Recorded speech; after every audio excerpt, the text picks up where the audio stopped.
Okay, so today we're going to be changing a single UK socket. So this has got a metal back box, which is about an inch deep or 25 millimeters. I've already removed the old plastic socket, and these are the wires that you're going to find behind them. This is a ring main, so you've got two of everything. So brown live and blue neutral in the UK. So I've got two live here, two neutral here. I've got the two earth wires from the main ring, and then I've got this fly earth lead which connects the earth to the metal back box, so everything gets its own earth. So this is the socket that I'm going to be using to replace the existing plastic one. This is from a company called Knightsbridge that I've been using throughout the home, so this one will match. It's a brushed stainless steel single gang socket. You can see here there's a decorative brushed stainless steel plate on the front, and then on the back you can see all the traditional markings.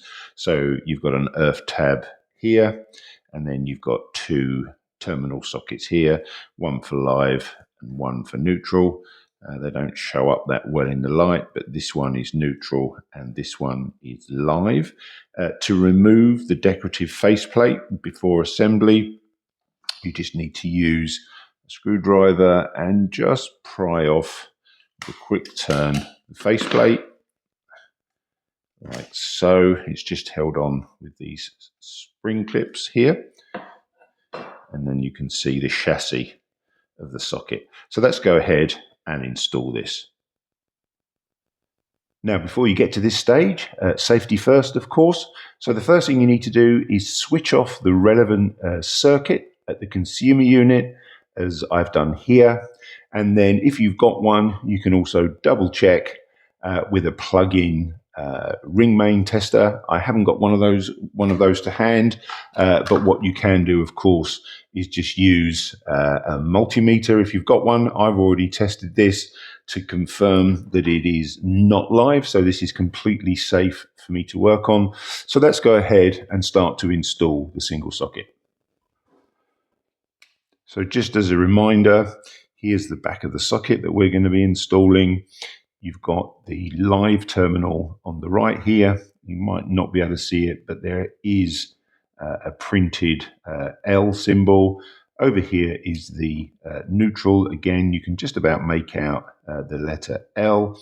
Then there's an earth strap here, so the earth leads can all go in here, and then through these earth straps, not only will it earth the internal pin terminal of the plug socket, but it will also earth this metal chassis as well. Now, another quick word of caution here. This is quite a narrow box. This was already in the home, so this is 25 mil.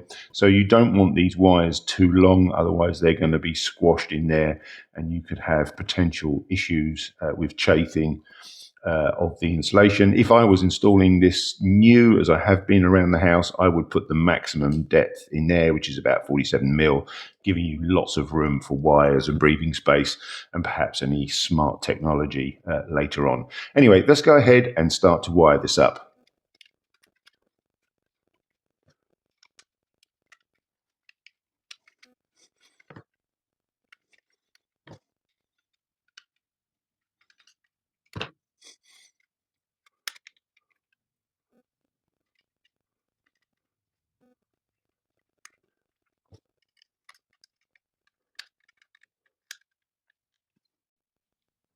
Okay, that's all the wires in.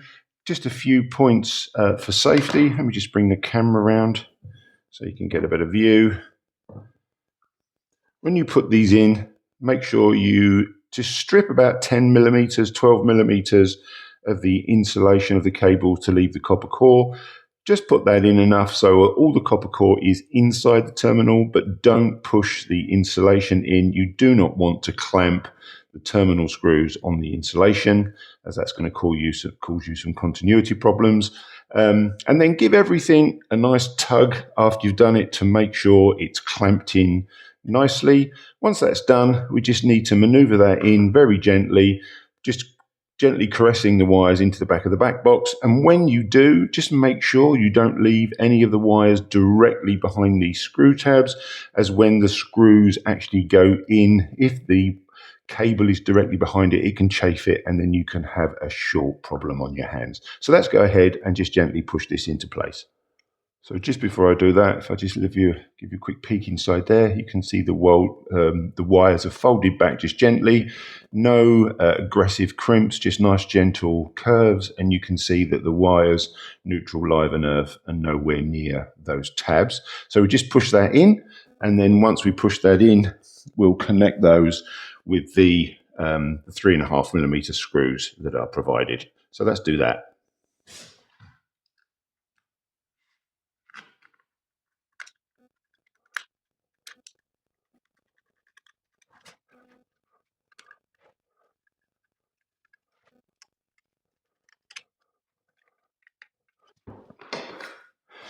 And then once that's in, all that remains is to put the decorative faceplate on. So we just remove the film, and then with these spring clips on the back into these locating sockets here, just push your socket on nice and neatly. That's it.